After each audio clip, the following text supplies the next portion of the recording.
Hello sa inyong lahat! Narito na naman si Mami Essie para mag-share na naman sa inyo ng isang masarap na recipe. Gagawa po tayo o magluluto tayo ng kalderetang Batangas. Pero bago tayo mag-umpisa, kung kayo ay nasa Facebook, don't forget to follow, like, and share. At kung nasa YouTube naman po, wag lang kalimutang mag-subscribe at pindutin ang bell button para lagi kayong updated sa ating mga bagong video. Ngayon, narito po ang ating mga kakailanganing sangkap. Sa pagluluto po ng kalderetang Batangas, gagamit po ako ng 1 kilo't kalahating pork ribs. Pwede din po ang baka. 6 na pirasong sibuyas o 350 grams pag po kinilo natin, 1 pusong bawang, 3 pirasong siling labuyo, 2 tablespoon pickles, 3 teaspoon pamintang pino, 3/4 cup soy sauce, 3 tablespoon oyster sauce, 1.5 tablespoon ng Worcestershire sauce. Worcestershire sauce. Naintindihan nyo na po iyon. Talagang ako'y nabubulol doon. 2 tablespoon brown sugar, 1 tablespoon patis, liver spread, 2 lata, 2 tablespoon na margarine. Ito po, gagamit din po tayo ng biskuit na dudurugin lang po ito dahil sa kalderetang Batangas na iba po gumagamit po ng dinurog na biskuit, pampalapot, at cheese. At syempre po yung tubig na ating pampalambot. Ngayon, umpisahan po natin yung pagmamarinate.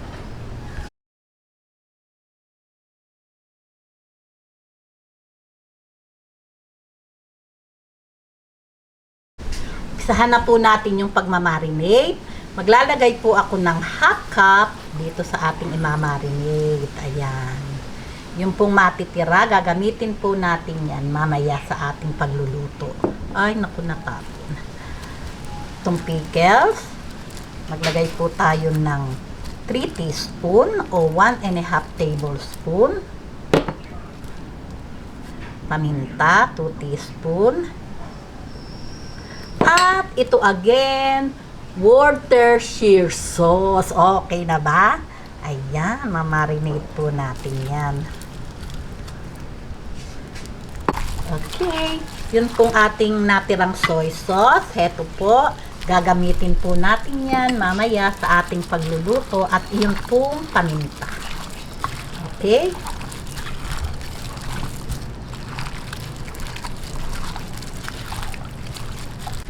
Okay, ngayon po, i-marinate po natin to ng kahit 1 oras.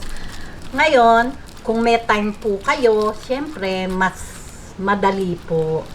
Talaga pong dapat i-marinate natin to kahit 2 oras. Pero kung nagmamadali po kayo, pwede na po ang 30 minutes hanggang 1 oras. Okay? Tabi po muna natin. Okay, ngayon po, after 30 minutes ko na lang po binabad.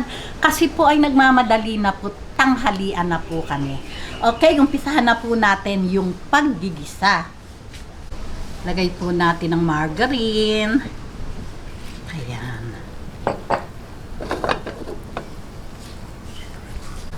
Ayan. Pagka po kalderetang Batangas, kailangan po talaga ng margarine. Ngayon, dadagdagan po natin yan ng oil para po hindi masunog.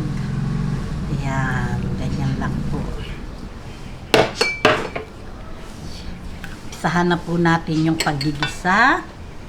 Lagay po natin yung bawang. Ayan. Kaibahan po ng kalderetang Batangas, wala na po tayong hindi na po tayo gagamit ng tomato sauce, yung mga ganon, wala po sa kalderetang Batangas. Pero masibuyas po talaga. Yan, hintayin lang po nating mag light brown bago nating ilagay yung sibuyas.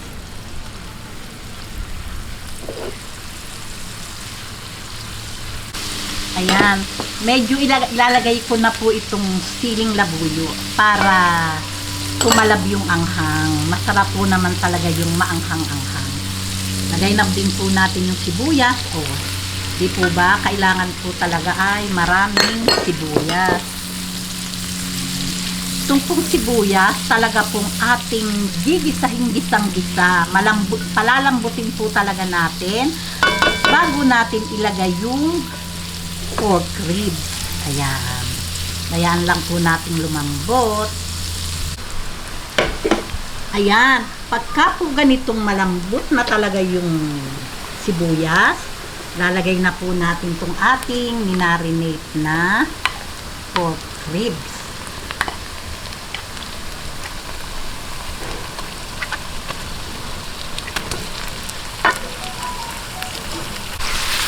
Ayan.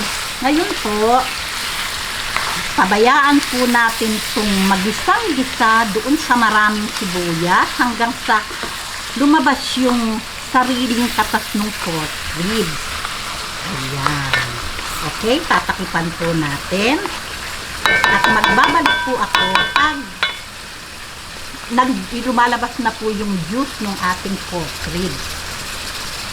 Okay, takipan po natin. Ayan, pagka po ganyang lumabas na yung sariling juice ng pork ribs, lagay na po natin yung mga panimpla.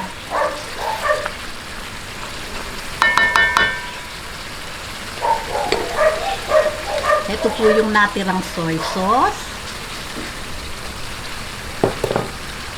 yung natirang pickles, yung patis,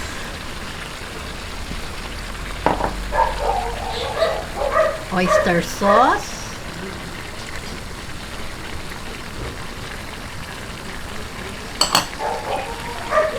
paminta, 1 teaspoon, itong natira. Ayan. Itong ating liver spread. Ayaw bumagsak.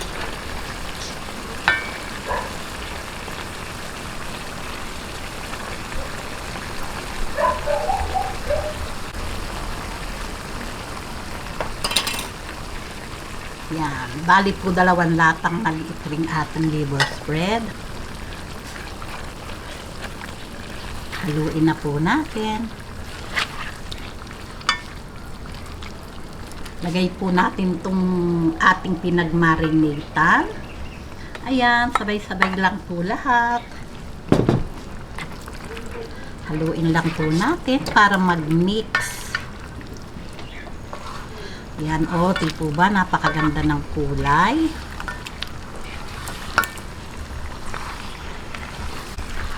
Ayan. Kailangan po, ma-mix talaga natin yung liver spread sa ating pork ribs para po, minsan po kasi pag hindi yun nahalong-halo at umilalim, nasusunog po yun. Ayan. Lagay po natin ng cheese.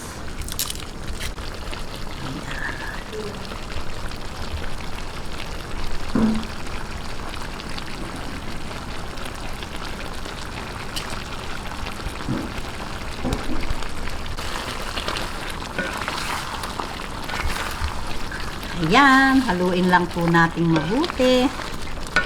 Nako, ito pa lang po talagang napakabango na.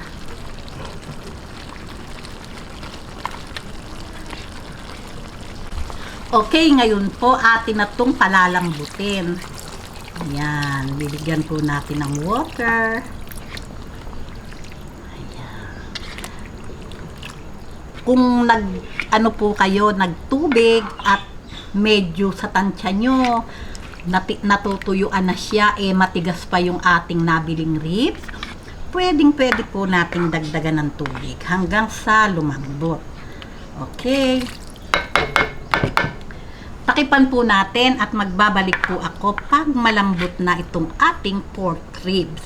Pero, medyo din po ating sisilip-silipin kasi po baka manikit yung ilalim. Kaya hahalu-haluin din po natin.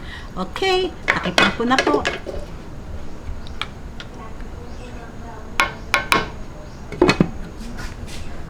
Ayan, malambot na po itong ating pork ribs. Lalagay na po natin itong sugar. Ayan. Ngayon po, lalagay na po natin itong pampalapot. Ayan. Haluin lang po natin. Ayan, yun pong ating ginamit na biskuit, yun po ay walang flavor. Pwede po yung Skyflex, di ba? Ngayon po, ayan, nilagay ko na. Hihintayin lang po nating lumapot o ma-reduce pa ng bahagya yung sabaw.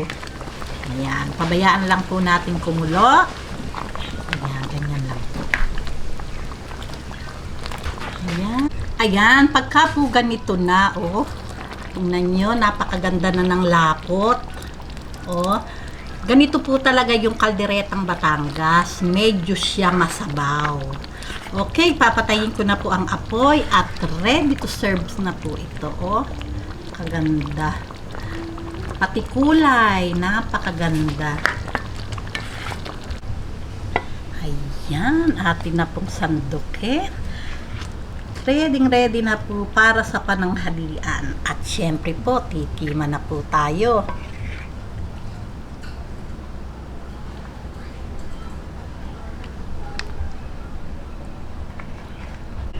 Heto na po ang napakasarap na kalderetang Batangas.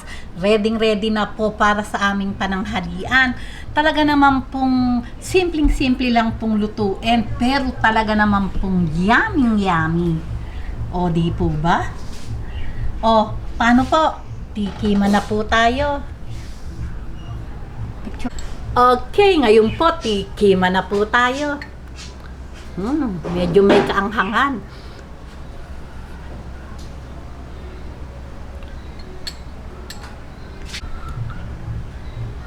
Masarap po talaga.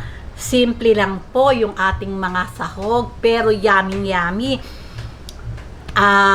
Yun pong anghang, liver spread, cheese, talaga po yung sibuyas, talaga pong nakapagbigay ng flavor, kakaiba po yung lasa niya, talaga pong masarap. Paano po? Kung nagustuhan nyo ang video na to, wag lang kalimutang mag-likes and don't forget to share and subscribe. Gawin nyo na po yummy. Babus!